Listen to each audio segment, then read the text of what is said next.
आज की वीडियो के अंदर हम इस चीज़ का जिक्र करेंगे कि वेबसाइट डिज़ाइन करते वक्त हमें किन चीज़ों की ज़रूरत होती है। वेबसाइट डिज़ाइनिंग बाद में होती है, पहले हमें जिन चीज़ों की ज़रूरत होती है उसके ऊपर बात कर लेते हैं। तो किसी भी वेबसाइट को डिज़ाइन करने के लिए हमें मेनली दो चीज़ों की ज़रूरत होती है, एक डोमेन और दूसरा होस्टिंग। अब ये दोनों बड़े क्रिटिकल टॉपिक हैं कि डोमेन कैसी होनी चाहिए और होस्टिंग कहाँ से लेनी चाहिए। जहाँ पे अगर आप पाकिस्तानी मार्केट के अंदर देखें या इंटरनेशनल मार्केट में देखें तो बहुत ज़्यादा बड़ी मैनिपुलेटिंग कंपनीज़ हैं जिनसे हम होस्टिंग परचेज़ कर लेते हैं, लेकिन नेक्स्ट ईयर जब रिन्यूअल आता है तो उस वक्त हमें पता चलता है कि हमें यहाँ से नहीं बाय करनी चाहिए थी। तो हम इसको डिस्कस कर लेते हैं one by one. Number one पे हम डिस्कस करते हैं डोमेन को, कि डोमेन कैसी होनी चाहिए। देखिए, अगर आप एक बड़े विजन के साथ चल रहे हैं अपने बिजनेस को लेके, जिसके अंदर मल्टीपल सर्विसेज आप दे रहे हैं, तो आप ब्रांड नेम की तरफ जाएंगे, आप नीश के नेम पे नहीं जाएंगे। जैसे अभी फ़र्ज़ करें कि अगर मेरा काम है सिर्फ मोबाइल रिपेयरिंग का और उसके अंदर मैं और कोई सर्विस नहीं दे रहा, तो मेरी जो शॉप होगी उसका नाम होगा शान मोबाइल रिपेयरिंग। अब अगर मैं इसकी डोमेन भी लूँगा तो ऐसी होगी shanmobilerepairing.com। अब ये नीश है, जो स्पेसिफिक माइक्रो नीश है, इसके ऊपर मेरी डोमेन खरीदी जाएगी। अब इसका नुकसान क्या होगा? इसका नुकसान ये होगा कि अगर मैंने नेक्स्ट टाइम अपने बिज़नेस को बढ़ाना हुआ और इसके अंदर मज़ीद सर्विसेज देनी पड़ी मुझे, तो मैं इससे आगे जब निकलूँगा भी, बेशक मैं सर्विसेज देनी भी शुरू कर दूँ, तो जो मेरा टैग लाइन है, मेरी शॉप के ऊपर जो नाम लिखा हुआ है, मेरी वेबसाइट है, उसको देख के लोग पहला जो उनके जहन में इंप्रेशन बनेगा वो यही होगा कि ये जो वेबसाइट है या ये जो बिज़नेस है ये सिर्फ मोबाइल रिपेयरिंग का काम करता है, इसके अलावा कोई सर्विसेज नहीं देता।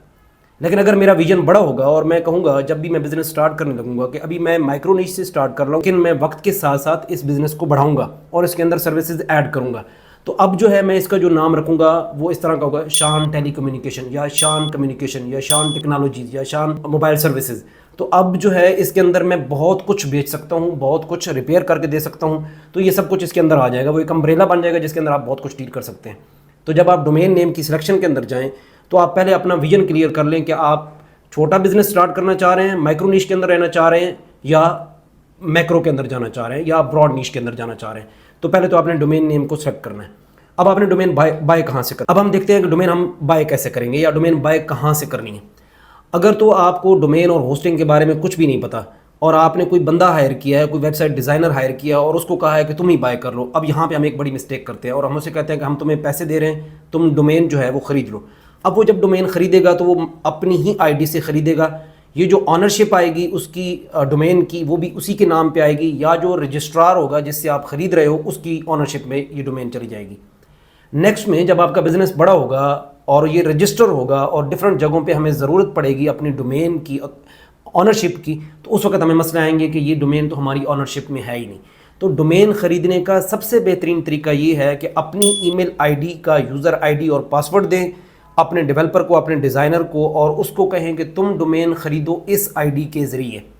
अब जब डोमेन वो ख़रीदेगा तो उसके क्रेडेंशियल्स टोटली आपके पास हैं, तो इसका मतलब है कि वो आपकी ऑनरशिप के अंदर ही जा रही है। तो डोमेन ख़रीदने का तरीका आपने ये रखना है, आपने टोटली उसके ऊपर नहीं डिपेंडेंट होना कि वो जो है वो क्या करे, वो ख़रीदे और सब कुछ वो करके आपको वेबसाइट बना के दे दे। अब अगर कल को वो दुनिया में नहीं रहता, इस मुल्क में नहीं रहता, कहीं पे भी कोई मसला आता है, तो आपको अपनी डोमेन एक्वायर करने में बहुत बड़ा प्रॉब्लम आएगा। तो मेरे पास जब भी कोई क्लाइंट आता है तो मैं उसको यही कहता हूँ, डोमेन आप ख़रीदें या मुझे आप अपना एक ईमेल आईडी दे दें, मैं उसके थ्रू ख़रीदूंगा, उसके क्रेडेंशियल्स जितने भी हैं वो सारे आपकी आईडी के अंदर रहेंगे। तो डोमेन ख़रीदने का ये तरीका होगा नंबर वन। अब इस दूसरे टॉपिक पे आते हैं कि डोमेन ख़रीदनी कहाँ से है। हम जो है डोमेन जब ख़रीद रहे होते हैं तो हम ज़्यादातर पैसों को देख के हम डोमेन ख़रीदते हैं कि जहाँ से हमें चीप पड़ रही है हम वहाँ से ख़रीदते हैं। तो ये जो जितनी भी कंपनियां हैं डोमेन और होस्टिंग की, ये टेक्नोलॉजी की कंपनियां हैं, इनका जो मार्केटिंग टैक्टिक्स होते हैं वो इस तरह के होते हैं कि हम शुरू में बाद दफ़ा में ये डोमेन ज़ीरो में दे रहे होते हैं या 200 रुपये की दे रहे होते हैं, 300 रुपये की दे रहे होते हैं। नेक्स्ट ईयर जब आप रिन्यूअल के लिए आते हैं तो ये कॉस्ट ट्रिपल पड़ रही होती है। जो इंटरनेशनल डोमेन का रेट है बग़ैर किसी डिस्काउंट के वो $12 है, $12 to $14 आप कह लो, चलो एक्सपेंसेस कुछ डाल के, तो तकरीबन आपको इतना एक्सपेंस पड़ेगा एक डोमेन ख़रीदती हुई। अब अगर कोई कंपनी आपको पहले साल में ये डोमेन टोटल $4 में दे रही है, $5 में दे रही है, $1 में दे रही है, तो इट्स मीन कि वो ये पैसे आपसे रिकवर करेगी। कब करेगी? अगले साल रिन्यूअल के वक्त। अब आप फंस चुके हैं उसके पास। अगले साल आप अगर अपना बिजनेस चला रहे हैं तो वो रिन्यूअल तो आपने कराना ही कराना है। जब आप रिन्यूअल कराएंगे तो उस वक्त वो डोमेन आपको पड़ रही होगी $24 की, अब आपको पड़ रही होगी $55 की। एक डोमेन है जो मेरे क्लाइंट ने ख़रीदी, उस वक्त वो उसको फ्री में पड़ी, होस्टिंग के साथ फ्री में पड़ गई। जो हमारा सबसे बड़ा इस पाकिस्तान के अंदर सबसे ज़्यादा मार्केटिंग कर रहा है वो होस्टिंगर है। जितने इन्फ्लुएंसर हैं जिन्होंने उसको घेरा हुआ है या उसने इनको घेरा हुआ है, जिनको वो कमीशन दे रहा है, तो वो डोमेन उस वक्त पहले टाइम पे फ्री देता है, लेकिन नेक्स्ट टाइम जब रिन्यूअल आता है तो वो डोमेन आपको $55 की पड़ रही होती है। तो अब देखें $10 या $12 कहाँ पे या $14 कहाँ पे और $55 कहाँ पे। तो डोमेन खरीदते वक्त आपने एक तो लालच नहीं करनी, आपने एक बड़ी कंपनी से ख़रीदना है। अब बड़ी कंपनी कौन सी होगी? बड़ी कंपनियाँ कौन कौन सी हैं? होस्टगेटर है, होस्टिंगर है, नेमचीप है, गोडैडी है और बहुत सही हैं। लेकिन अब इनमें से जो मेरा एक्सपीरियंस है वो सबके साथ बेहतर एक्सपीरियंस किसके साथ है? मेरा सबसे बेहतर एक्सपीरियंस जो है वो नेमचीप के साथ है।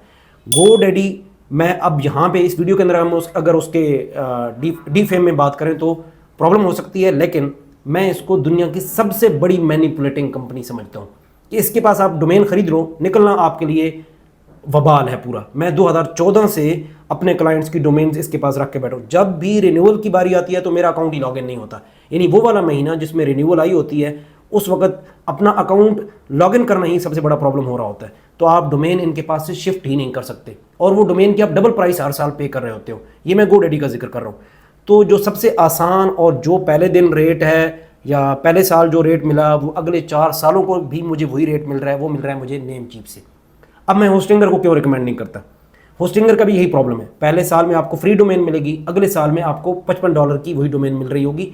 सिनेरियो थोड़ा डिफरेंट हो सकता है, कभी चीप भी हो सकती है मार्केटिंग टैक्टिक्स के ऊपर। तो अब आपको ये पूरा टॉपिक वादे होगा कि आपने डोमेन कैसे खरीदनी है, कहाँ से खरीदनी है। अब मैं नेमचीप का कोई इन्फ्लुएंसर नहीं हूँ या मैं नेमचीप की मार्केटिंग नहीं कर रहा, मैं जस्ट ये कह रहा हूँ कि आप एक अच्छा डोमेन वाला सेलेक्ट कर लो या एक domain company domain registrar select कर लो जो किसी भी टाइम पे आपको मैनिपुलेट ना करे।